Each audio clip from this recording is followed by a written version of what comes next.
Hello అండి, నమస్తే. Welcome back to my channel. ఎలా ఉన్నారు అందరూ?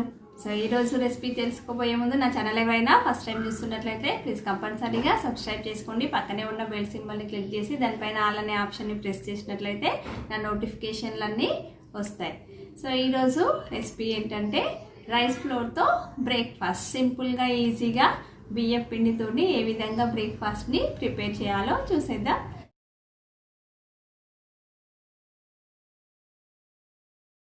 నేనైతే ముందుగా సజ్జలు మరియు బియ్యం రెండు కలిపి ఈక్వల్గా పట్టించుకున్నటువంటి పిండితో చూపిస్తున్నాను. తర్వాత బియ్యం పిండితో చూపిస్తాను. సో దీనికి వచ్చేసి ముందుగా స్టవ్ పైన ఒక ప్యాన్ పెట్టుకొని దాంట్లో ఒక 2 టేబుల్ స్పూన్స్ అలసందలు వేసి కొంచెం బాయిల్ అవ్వనివ్వాలి. వాటర్ బాయిల్ అయిన తర్వాత 1 కప్పు బియ్యం పిండి సజ్జ పిండిని వేసేసుకోవాలి. సో వేసుకొని చక్కగా కలిపేసుకోవాలి. స్టవ్ ఆఫ్ చేసేసుకోవాలి. సో పిండిని చక్కగా ఈ విధంగా కలిపేసుకోవాలి. సో ఈ విధంగా కలుపుకున్నటువంటి పిండిని సో చేతికి కొంచెం నూనె రాసుకొని కొంచెం పిండిని బాల్స్ లాగా తీసుకొని చక్కగా గారెల్లాగా ఒత్తేసుకొని ఇడ్లీ రేకుల్లోకి పెట్టేసుకోవాలన్నమాట. సో ఈ పిండిని మనం షేప్స్ మీ ఇష్టం అండి, అది మీకు తగిన విధంగా చేసుకోవచ్చు. నేనైతే చిన్న గారెల్లాగా ఒత్తేసుకుంటున్నాను. అదేవిధంగా తెలంగాణలో అయితే కుడుములు అంటారండి, కొంచెం లావుగా చేసేసుకుంటారు సైజు. ఇప్పుడు నేను చూపిస్తాను అది ఎలా అనేటువంటిది.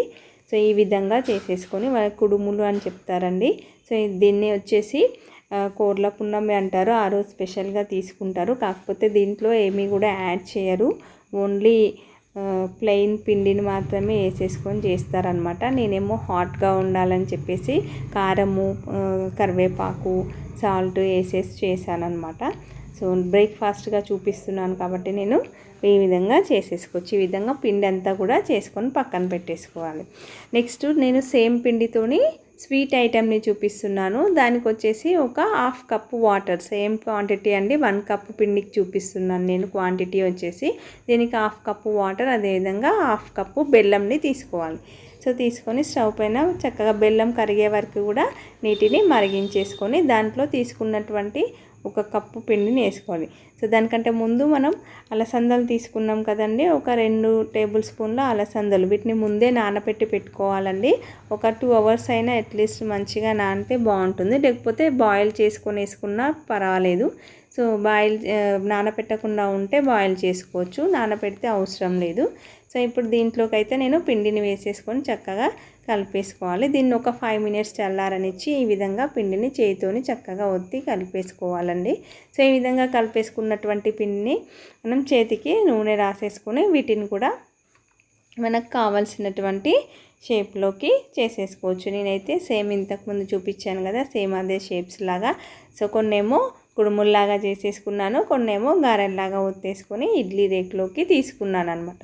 సో ఈ విధంగా తీసుకోవడం వల్ల ఏంటంటే వీటిని ఆవిరి మీద ఉడికిస్తాం కదా, చక్కగా ఉడికిపోతాయి. కుడుముల్లాగా చేసుకుంటే మాత్రం దానికి కొంచెం తక్కువ పిండి తీసుకుంటే బాగుంటుందండి. కొంచెం ఎక్కువ తీసుకోవడం వల్ల ఏంటంటే ఉడుకుతుంది, నో ప్రాబ్లం. బట్ ఏంటంటే కొంతమందికి కొంచెము పిండిలాగా హెవీగా అనిపిస్తుంది అనమాట. అందుకని లైట్గా తీసుకుంటే బాగుంటుంది. ఈ విధంగా పిండి మొత్తం కూడా తీసేసుకోవాలి. నెక్స్ట్ ఇప్పుడు నేను వచ్చేసి ప్యూర్ రైస్ ఫ్లోర్తోని ఓన్లీ బియ్యం పిండితో చూపిస్తున్నాను. నేను 3 కప్స్ బియ్యం పిండి తీసుకున్నాను. దానికి 2 కప్స్ వాటర్ తీసుకొని దాంట్లో కొంచెం సాల్ట్ వేసుకున్నానండి. ఈ వాటర్ అనేటువంటిది కొంచెం మంచిగా వేడయిన తర్వాత దాంట్లోకి కొంచెంగా పిండిని వేసుకుంటూ చక్కగా కలిపేసుకోవాలి. సో మొత్తం పిండి అనేటువంటిది వేసుకున్న తర్వాత స్టవ్ కట్టేసి ఒక 5 మినిట్స్ చల్లారనివ్వాలన్నమాట. సో ఈ విధంగా 1 కప్ క్వాంటిటీ చెప్పాలంటే 1 కప్పు పిండికి వచ్చేసి ఒక 3/4 కప్పు వాటర్ అనేటువంటిది పడుతుంది. నేను 3 కప్స్ తీసుకున్నాను కాబట్టి 2 కప్స్ వచ్చేసి వాటర్ తీసుకున్నాను. సో పిండి చక్కగా కలుపుకున్న తర్వాత నేనైతే దీన్ని 2 పార్ట్స్గా డివైడ్ చేశాను, 2 వెరైటీస్ చేయడం కోసము. సో దీంట్లో వచ్చి ఇప్పుడు 1/2 క్వాంటిటీలో వచ్చి నేను పచ్చిమిర్చి, ఒక 2 పచ్చిమిర్చి చక్కగా తురుముకొని వేసుకున్నానండి. దాంట్లోకి కొన్ని ఉల్లిపాయ ముక్కలు, అదేవిధంగా కరివేపాకు కూడా చిన్నగా కట్ చేసుకొని వేసుకుంటే బాగుంటుందండి. సో నెక్స్ట్ జీలకర్ర కూడా 1 టేబుల్ స్పూన్ వేసుకొని. సో దీంట్లో నెక్స్ట్ వచ్చేసి మనము ఇదైతే ఓమాకండి, దీన్ని కూడా నేను చిన్న ముక్కలుగా కట్ చేసి వేసుకున్నాను. సో ఓమాకు లేని వాళ్ళు ఓమను కూడా వేసుకోవచ్చు, లేదంటే స్కిప్ చేసేయచ్చు. ఇంకా దీంట్లోకి మనం వచ్చేసి పప్పులు కూడా యాడ్ చేసుకోవచ్చండి. పెసరపప్పు కానివ్వండి, అలసందలు కానివ్వండి, ఏవైనా. సో ఇప్పుడు చేతికి నూనె రాసుకొని కొంచెం కొంచెం పిండిని తీసుకొని ఈ విధంగా బాల్స్ లాగా చేసేసుకోవాలి. చిన్న సైజులో లడ్డూలాగా చేసేసుకుంటే పిల్లలకైతే భలే అట్రాక్టివ్గా ఉంటుందండి. చక్కగా టకేనని తీసేసుకొని నోట్లో వేసేసుకొని తినేస్తారండి. ఇట్లా లడ్డూలాగా చేసేసుకొని వేసేసుకోవడమే. సో చాలా చాలా డిఫరెంట్గా చేసేసుకోవచ్చండి. అంటే ఈ షేప్స్ అనేటువంటివి ఎందుకు చూపిస్తున్నానంటే పిల్లలు కానివ్వండి, పెద్దలు కానివ్వండి ఈజీగా ఏ విధంగా తినొచ్చు, రైస్ ఫ్లోర్తో టిఫిన్స్ బ్రేక్ఫాస్ట్ చేసుకొని అనేదానికి నేను ఈ షేప్స్ అనేటువంటివి డిఫరెంట్గా చూపించడం జరుగుతుంది. సో జనరల్గా మనకి ఇంట్లో కూడా సడన్గా ఏం టిఫిన్ చేయాలి అనేటువంటిది అర్థం కానప్పుడు ఇలా సింపుల్గా ఈజీగా ఇలాంటి టిఫిన్స్ అనేటువంటివి చేసుకొని తినేయచ్చు వేడివేడిగా. సో పిండి అంతా కూడా ఈ విధంగా మొత్తం చేసేసుకొని ఇడ్లీ రేకులోకి పెట్టేసుకోవాలి. So next remaining half of the పిండికి వచ్చేసి నేను స్టఫింగ్ యూస్ చేస్తున్నాను. స్టఫింగ్ వచ్చేసి ఆలు అండి. 2 పొటాటోస్ తీసుకొని నేను బాయిల్ చేసి పెట్టుకొని దాంట్లో కారము, పచ్చిమిర్చి, సాల్ట్ అన్నీ వేసి పెట్టుకున్నాను అనమాట. ఇది వీడియో లెంతీ అవుతుందని మీకు స్టఫింగ్ ప్రిపరేషన్ చూపించలేదు. సో ఈ స్టఫింగ్ని ముందే చేసి పెట్టుకున్నాను. ఇప్పుడు మనం తీసుకున్నటువంటి పిండి ఏదైతే ఉంటుందో దాన్ని కొంచెం పెద్ద సైజు ముద్ద తీసేసుకొని దాన్ని కొంచెము చక్కగా ఒత్తేసుకోవాలండి. కొంచెం వెడల్పుగా ఒత్తేసుకొని దాంట్లో మధ్యలోకి మనం స్టఫ్ చేసేసుకోవాలి. చేసి పెట్టుకున్నటువంటి ఆలు స్టఫింగ్ ఏదైతే ఉందో దాన్ని పెట్టేసుకొని పిండి మొత్తం కూడా దీన్ని చక్కగా కప్పేయాలన్నమాట, కవర్ చేసేసుకోవాలి.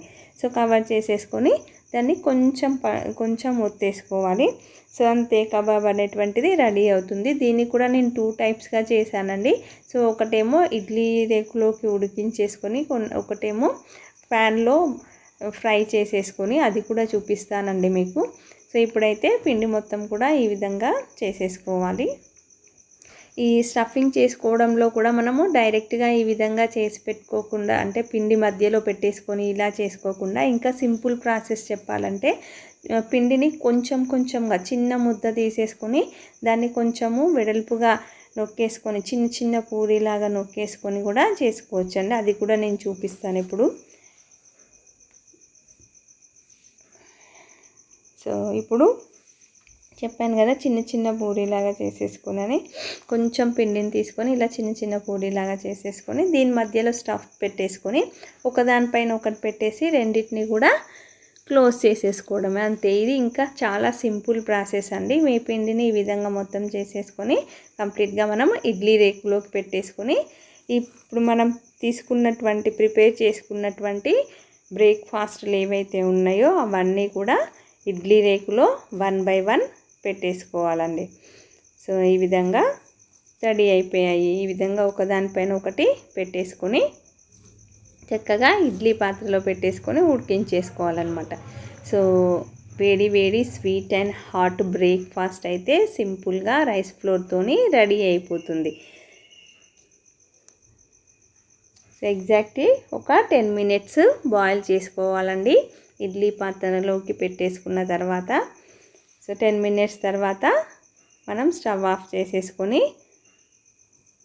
లిడ్ ఓపెన్ చేసి చూసుకోవాలండి. చూసారా చక్కగా ఉడికిపోయింది. సో కావాలంటే మీరు వేలుతో టచ్ చేసి చూడొచ్చండి. పిండి అనేటువంటిది అంటుకోకుండా ఉంటే బాయిల్ అయిపోయినట్టు, లేదంటే ఇంకొంచెం చేసుకోవచ్చు, సరిపోతుందండి 10 minutes అయితే.